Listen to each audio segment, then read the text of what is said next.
Right now at 6, the last of tonight's snow is beginning to wrap on up, but we're not done with snow in the extended forecast when our next round arrives in just a few minutes. We did lose 4 of them, but we saved 8 of them, so we thank God for that. A family mourning their cats after a house fire. We're taking a look at the damage in Columbia County. And later, improving the health of others in an unexpected place. How one man is helping people who may not like to talk about their health issues with their family or even a doctor. We welcome you to News 3 Now at 6. Good evening. Thanks for joining us. I'm Eric Franke. And I'm Sarah Carlson. We're continuing to cover a fire in Partyville. 4 cats died in this fire, leaving a couple and their 8 other cats searching for a new home. Our Tanisha Shaw talked to the family in Columbia County. My buddy Cowboy. Cowboy is more than a pet. He's a silver lining during a difficult time for Paula Jacobson and Terry Falk. Our whole life is up in the air right now. The couple devoted their lives to cats after moving to Partyville. When we moved into this house 27 years ago, there were cats running around through the neighborhood a lot. So we got a cat shelter license and we started adopting them out. And we adopted over 200 cats.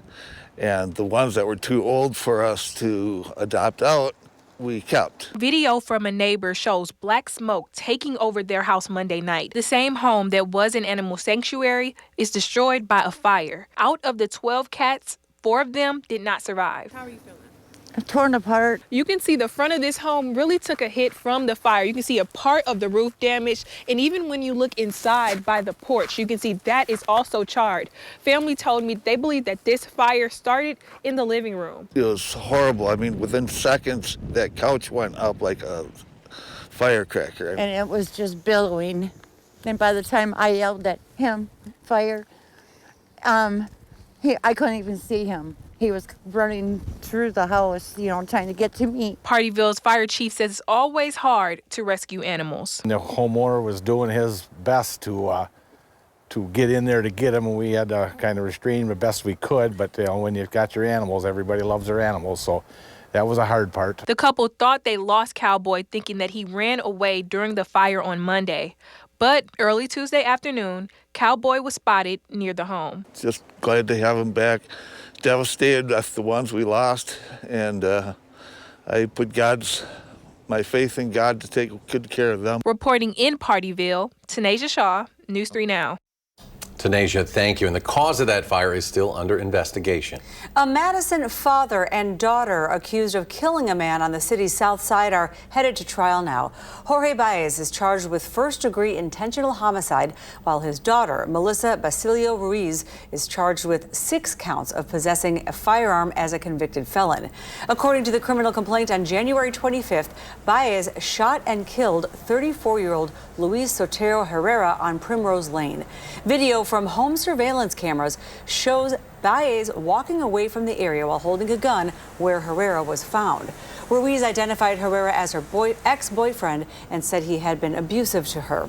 She claimed that Herrera had kicked her the night before the shooting. And when she told her father about that assault, he allegedly left the house and returned a few minutes later. Security camera footage allegedly shows him telling his daughter, quote, "I killed him." Their arraignments are yet to be scheduled. Meanwhile, the trial date has been set for the man prosecutors say led police on a chase in a tow truck in Monona. The trial for 37-year-old Christopher Bruger will begin on April 20th.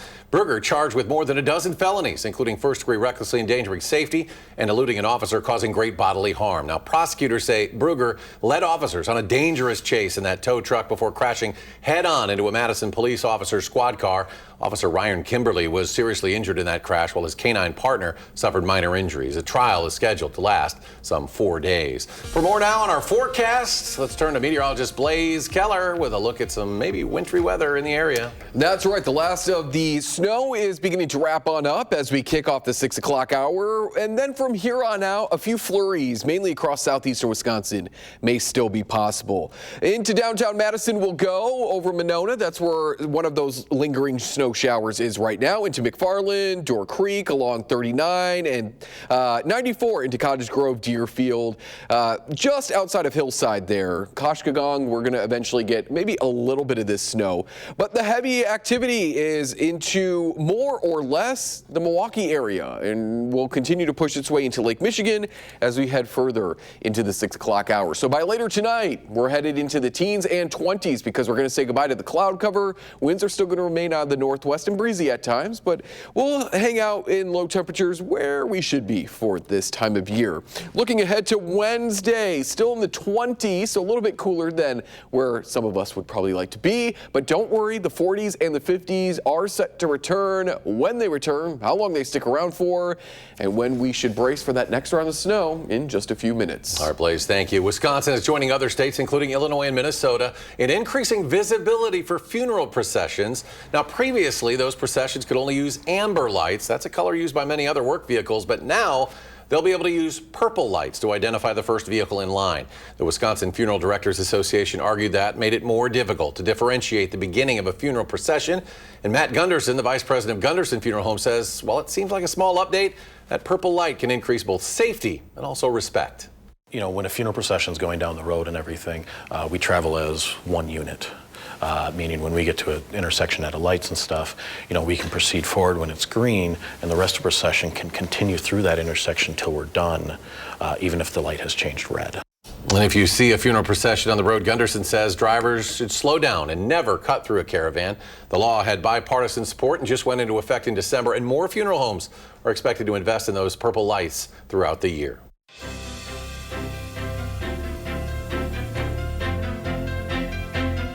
A local health clinic and its founder are helping black and brown men in the Madison area get health care. The News 3 Now's Jalen Banks brings us the work of the Perry Family Free Clinic. Adequate health care access can be difficult to obtain for some African American men. I had the chance to catch up with one Madison resident who looks to change that. How can we get men to move health care to the top of their list? That's the goal of Aaron Perry and the Rebalanced Life Wellness Association of the Perry Family Free Clinic, an organization that aims to provide free health care for uninsured or underinsured black and brown men in Madison. And according to a recent KFF study, nearly 10% of black Americans are uninsured, an issue Perry wants to address. And that was always the goal, getting guys to make their health a priority. Because at the time I started engaging with men, healthcare was at the bottom.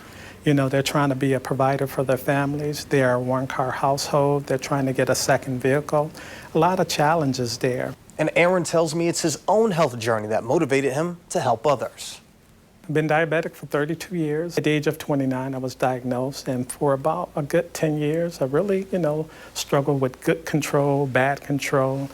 And, and then it just came down to a point where I had a doctor's appointment, and that's when my doctor said, Aaron, a lot of the signs that you're showing is poor control of your diabetes. You really need to pick it up. According to the American Heart Association, black Americans are more likely to suffer from heart disease, high blood pressure, diabetes, and stroke. And the clinic tries to either prevent or limit these issues by giving free health screenings, help patients get insured, and provide resources for prescriptions. If you or someone you know would like more information to RLWA, you can find it on our website on channel3000.com. For now, reporting in Madison, Jalen Banks, News 3 Now. Jalen, thank you. The Spirit of Service Award is back. News 3 Now and Vortex Optics are looking to recognize a local veteran who's going above and beyond in service to others. From now through March 22nd, we're accepting nominations for local veterans who are making a positive impact in their community. Voting will then be open for the top 5 from March 30th through April 12th. We'll announce the winner April 15th live on News 3 Now this morning. Coming up next, the Wisconsin State Supreme Court rules on a case involving the Fourth Amendment and Google. Plus, state Democrats look to raise minimum wage here in Wisconsin. How much their newly proposed bill would raise that wage. Stay with us. News 3 Now at 6. Moving forward. Welcome back, everyone. Wisconsin Democrats are renewing their push to raise the state's minimum wage, unveiling a new living wage bill at the Capitol today. This proposal would raise Wisconsin's minimum wage from $7.25 an hour to $15 upon enactment, with a scheduled increase to $20 an hour by 2030, and then tie future raises to inflation. Supporters say the bill is especially critical for rural communities, where a handful of large employers can hold wages down while costs for housing, groceries, and childcare keep rising. 1 million Wisconsin workers earn less than a living wage. In fact, in not one of Wisconsin's 72 counties is $15 an hour a living wage today. Today, in not one of our 72 counties is even $20 an hour a living wage. So this bill is not only long overdue, it's actually pretty modest compared to what people actually need to thrive. Under the bill, small businesses with 50 or fewer employees would get a longer phase-in period to reach that $20. Opponents to the bill say that the minimum wage should be dictated by the free market rather than the government. The Wisconsin Supreme Court says Google did not violate a Palmyra man's Fourth Amendment rights when it flagged files in his account as sexual child abuse material and reported them to law enforcement. That was back in 2021 when Google submitted a tip to the National Center for Missing and Exploited Children after flagging multiple files of potential child sexual abuse materials and identified Ralph Chirac as a suspect. That tip was sent to the Jefferson County Sheriff's Office, and a detective viewed the files without a warrant. The detective then got a warrant to search Chirac's home and devices where child sexual abuse materials were found. Now, Chirac pleaded guilty in 2024 to 5 counts of possession of child pornography, but appealed that conviction. The court ruled that the detective's initial viewing of those files without that warrant was protected under the private search doctrine, which says that, quote, the government does not conduct a search under the Fourth Amendment when it repeats a search by a private actor and stays within the scope of the private search, end quote. Chirac faces a 3-year prison sentence followed by 3 years extended supervision. Still ahead tonight, when you'll be able to watch the Bucks over the air this week. Plus, a new study looks into the effectiveness of salt brine on Wisconsin roads and how it compares to regular salt. And temperatures will start to warm back up, but by how much? Blaze is back with your complete forecast when we return.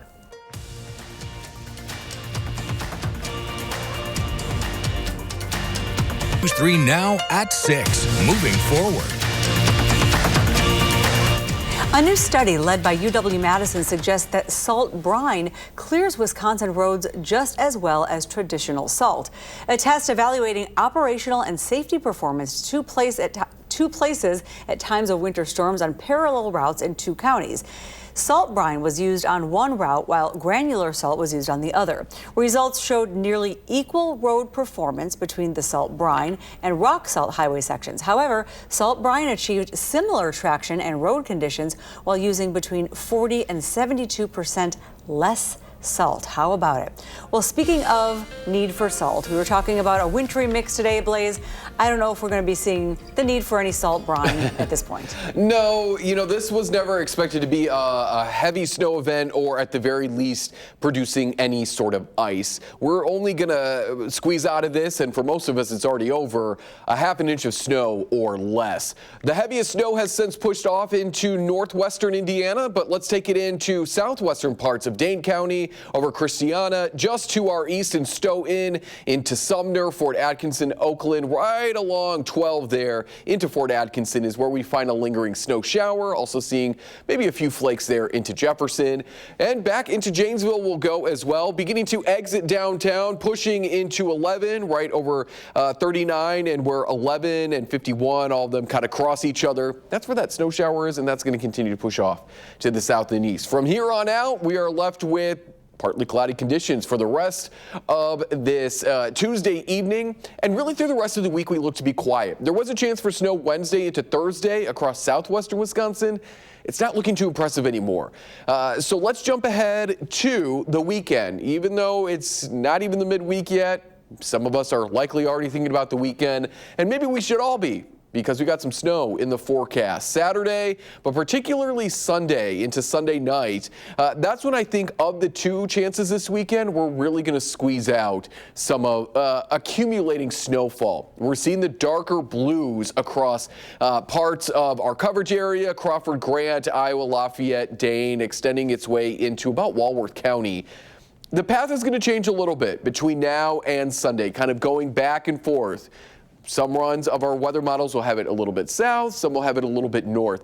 But they consistently, and that's what I look for, consistently had this bit of snow impacting us Sunday afternoon, evening, overnight into early Monday. So I don't foresee this moving into a different part of the United States and impacting them. Saturday, we might squeeze out a few light snow showers. Sunday, we could get some accumulating snow, maybe a couple of inches to say the least, especially if it continues to maintain its path. So stay with News 3 Now. We will keep you updated. Because the path is going to continue to change and ebb and flow a little bit here between now and Sunday, we're going to hold off on those snow totals just a few more days until the picture becomes a little bit more clear. 40s and 50s Thursday and Friday. We might even flirt with the 60s depending on how conditions line up to end the work week.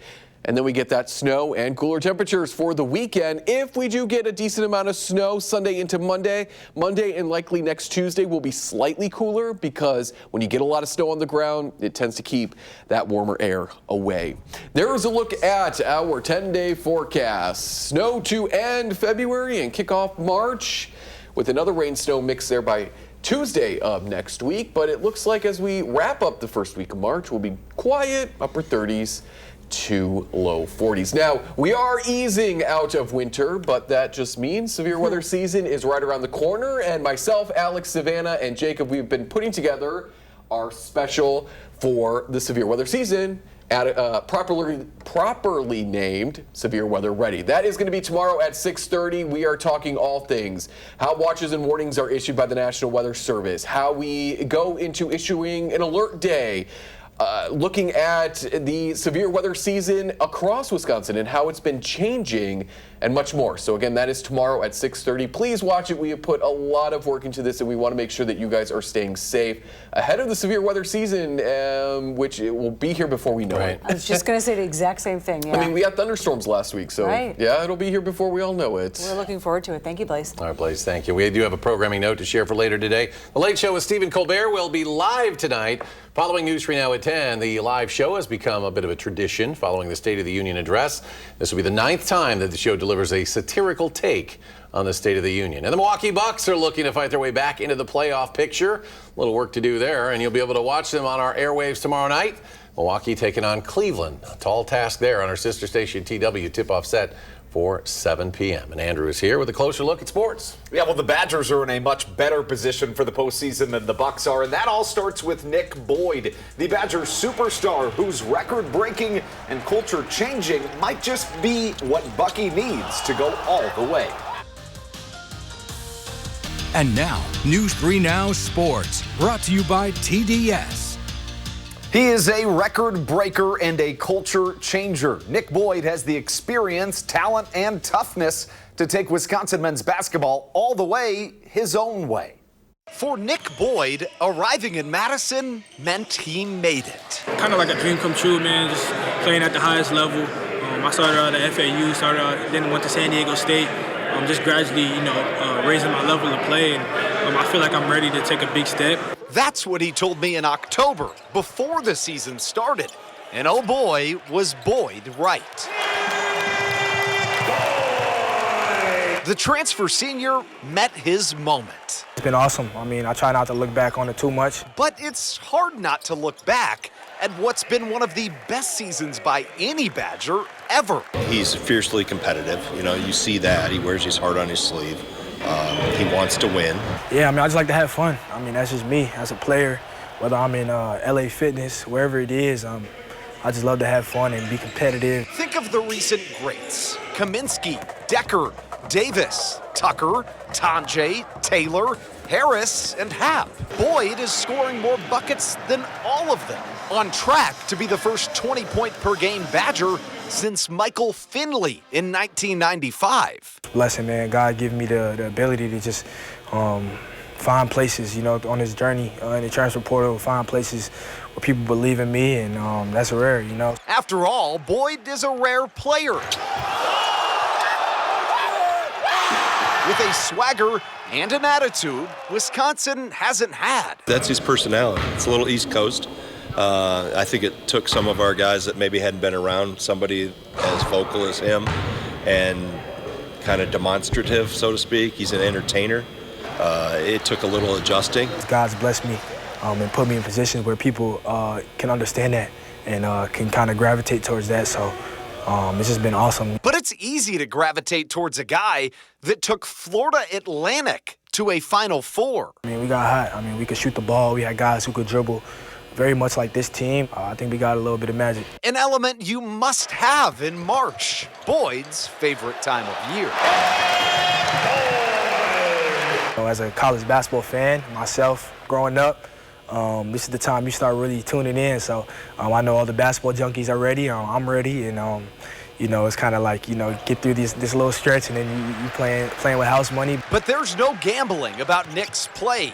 Already at the third most 20-point games in a season in program history, and he's going all in. We right in position of the goals that we seen, when we came in for that beating in the fall, and we got a lot of basketball ahead of us, so we just got to keep pulling together tighter and tighter.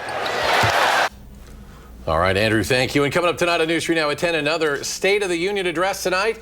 The city of Madison plans to buy 17 different properties. Afterwards, we'll tell you about this story on the east side to develop a neighborhood. Maren Rosen looks into the plans and how it could help those looking for affordable housing. Now we're looking at the weather. Yes, we are saying goodbye to the snow this evening, but we are not saying goodbye to it quite yet for good.